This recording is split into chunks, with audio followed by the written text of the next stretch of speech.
उम्मीद करता हूँ आप सभी अच्छे होंगे और स्वस्थ होंगे। दोस्तों, आज है छठ पूजा और खारून नदी में छठ पूजा का प्रोग्राम का जो आयोजन बहुत ही धूमधाम और अच्छे से किया जाना है, ऐसा न्यूज़पेपर में पढ़ा था और दिन में जाने का प्रोग्राम था, लेकिन मैं कुछ काम में व्यस्तता थी, इस वजह से दिन में नहीं जा पाया और मुझे काम से हो गया है शाम रात। और अभी मैं और मेरी मिसेस जा रहे हैं खारून नदी और वहाँ का जो भी सिचुएशन है आप लोग को दिखाते हैं। तो प्लीज़ आप लोग मेरे साथ वीडियो पर एंड तक बने रहिए। तो चलिए समय नहीं गवाते और निकलते हैं हम खारून नदी और वहाँ जो छठ पूजा का जो आयोजन किया गया है उसको आपको मैं दिखलाता हूँ। तो प्लीज़ आप लोग मेरे इस वीडियो पर एंड तक बने रहिए। तो दोस्तों, मुझे तो आना था दिन में, लेकिन दिन में कुछ काम निकल आया था, इस वजह से मैं नहीं आ पाया और अभी आया हूँ। तो आप ये देख पा रहे होंगे अभी शाम के 7 बजे हैं और मार्ग देखिए कितना भीड़ है। तो चलिए चलते हैं जहाँ पर कार्यक्रम हो रहा है और अपनी मोटरसाइकिल को मैं यहीं कहीं रखता हूँ और उसके बाद आपको दिखाता हूँ उस ओर का नज़ारा। और आप ये देख पा रहे होंगे आतिशबाजी हो गई है शुरू। तो आप ये देखिए आतिशबाजी का नज़ारा।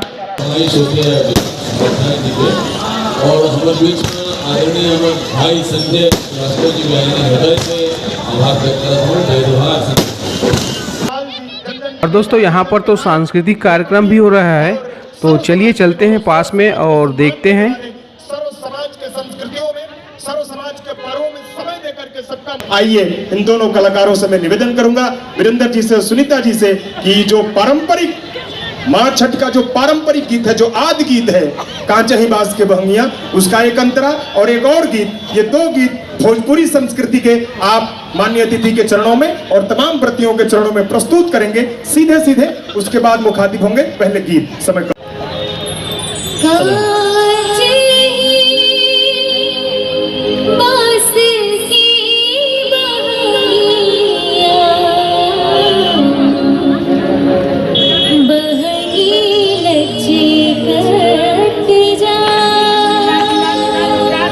कांचही पास के बहंगिया बहंगी लचकत जा।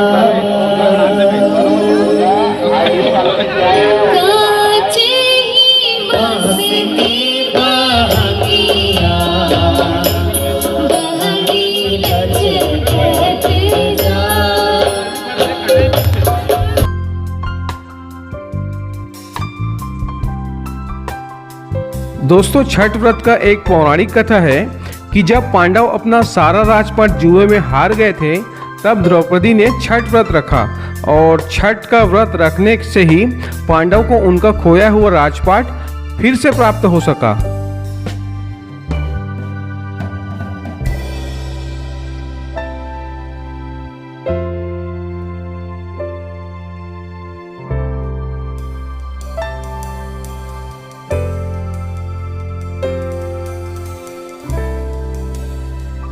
लोक परंपरा के अनुसार सूर्यदेव और छठी मैया का संबंध भाई बहन का है, इसलिए ब्रह्मा की मानस पुत्री और सूर्यदेव की बहन है षष्ठी मैया। इस व्रत में षष्ठी मैया का पूजन किया जाता है, इसलिए इसे छठ व्रत के नाम से जाना जाता है। कहते हैं ब्रह्मा जी ने सृष्टि रचने के लिए स्वयं को 2 भागों में बांट दिया, जिसमें दाहिने भाग में पुरुष और बाएं भाग में प्रकृति का रूप सामने आया। सृष्टि की अधिष्ठात्री प्रकृति देवी के एक अंश को देवसेना के नाम से भी जाना जाता है। प्रकृति का छठा अंश होने के कारण इन देवी माँ का एक प्रचलित नाम षष्ठी है, जिसे छठी मैया के नाम से जानते हैं।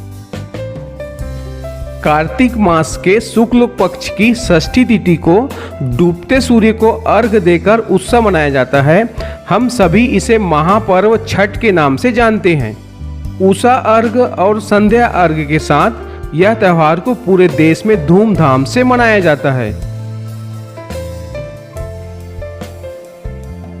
इस व्रत को करने से आपकी संतान सुखी रहती है और उसे दीर्घायु की प्राप्ति होती है।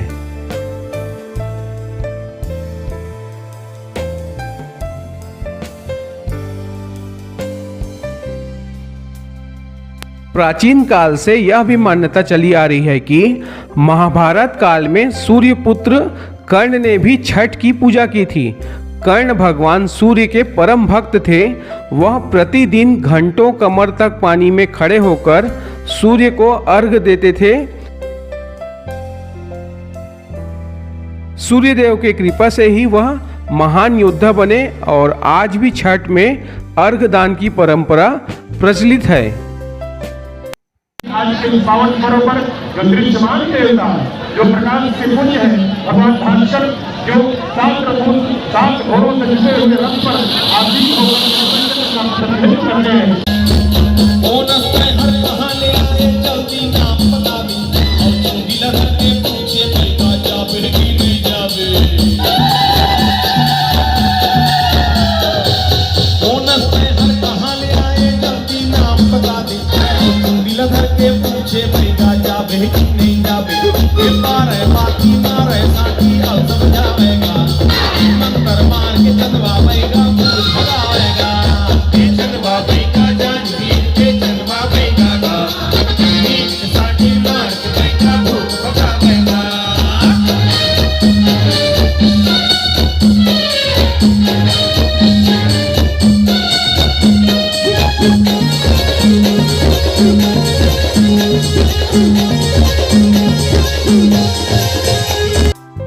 दोस्तों वीडियो कैसी लगी प्लीज़ आप मुझे कमेंट करके बताइए, और यदि वीडियो अच्छी लगी हो तो प्लीज़ एक प्यारा सा लाइक कर दीजिएगा, और यदि आप मेरे चैनल पर नए हैं तो प्लीज़ चैनल को सब्सक्राइब कर लीजिए और बेल आइकन को भी प्रेस कर लीजिए, जिससे मेरे आने वाली नई वीडियो की नोटिफिकेशन आपको सबसे पहले मिलेगी।